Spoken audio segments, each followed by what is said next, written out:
విజయవాడ భవానీపురంలో ఉద్రిక్తత కొనసాగుతోంది. రోడ్లపై బైఠాయించి ఆందోళన చేస్తున్నారు బాధితులు. ఆందోళన చేస్తున్న వారిని పోలీసులు అడ్డుకుంటున్నారు. పోలీసులను చుట్టుముట్టి వారితో వాగ్వాదానికి దిగారు బాధితులు.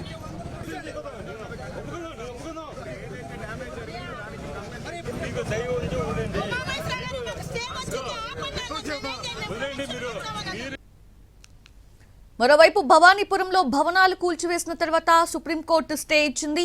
కూల్చివేతలు ఆపాలని ఉత్తర్వులిచ్చింది. భవానీపురంలో 2 ఎకరాల 40 సెంట్ల భూమి కొంతకాలంగా వివాదంలో ఉంది. కోర్టు కేసులో Lakshmi Rama cooperative building society గెలిచింది. దీంతో ఆ వివాదాస్పద స్థలంలో నిర్మించిన ఇళ్లను అధికారులు తొలగిస్తున్నారు.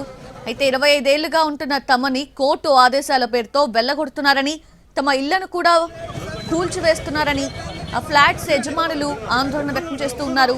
ఉదయం ఈ గొడవ జరిగింది. ఉదయం నుంచి కూడా జరుగుతూనే ఉంది. ఇళ్లను చాలా వరకు కూడా కూల్చివేశారు అధికారులు. ఇప్పుడు సుప్రీంకోర్టు స్టే ఇచ్చింది.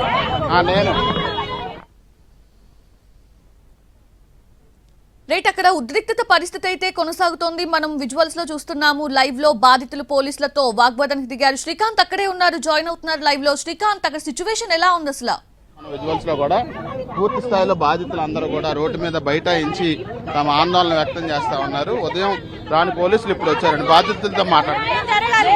పొద్దున మాకు ఈ రోజు కోర్టులో స్టే ఉంది సార్. 11ంటికి మాకు వస్తుంది ఆర్డర్.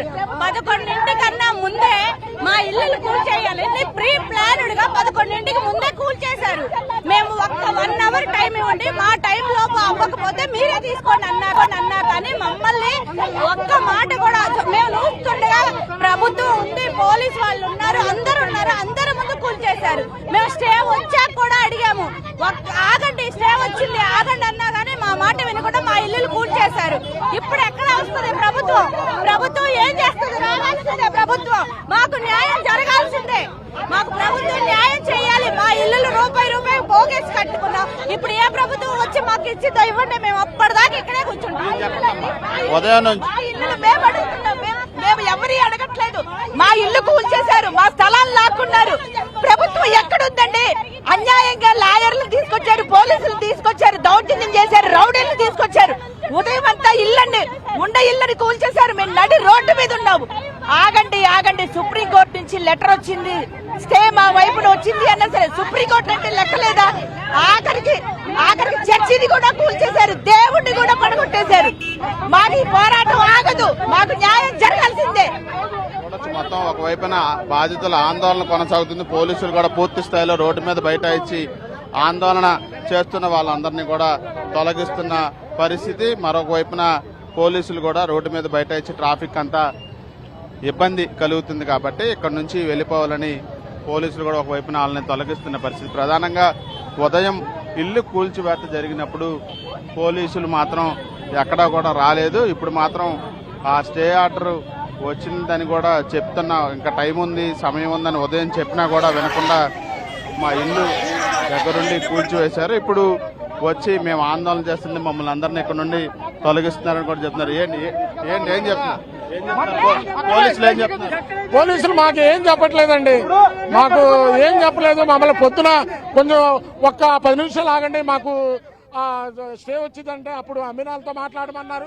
అమీనాలు సుప్రీంకోర్టు మాట కూడా వినకుండా ధిక్కారం చేసి పూర్తిగా కూల్చివేశారండి.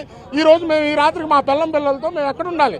రోడ్డు మీద పడుకోవాలా, లేదా మా ఎమ్మెల్యే వాళ్ళ ఇంట్లో పడుకోవాలా, సీఎం గారి ఇంట్లో పడుకోవాలా? మా పిల్లల పరిస్థితి ఏంటండి చెప్పండి, మీరు చెప్పండి, మేము ఎక్కడికి వెళ్ళాలి?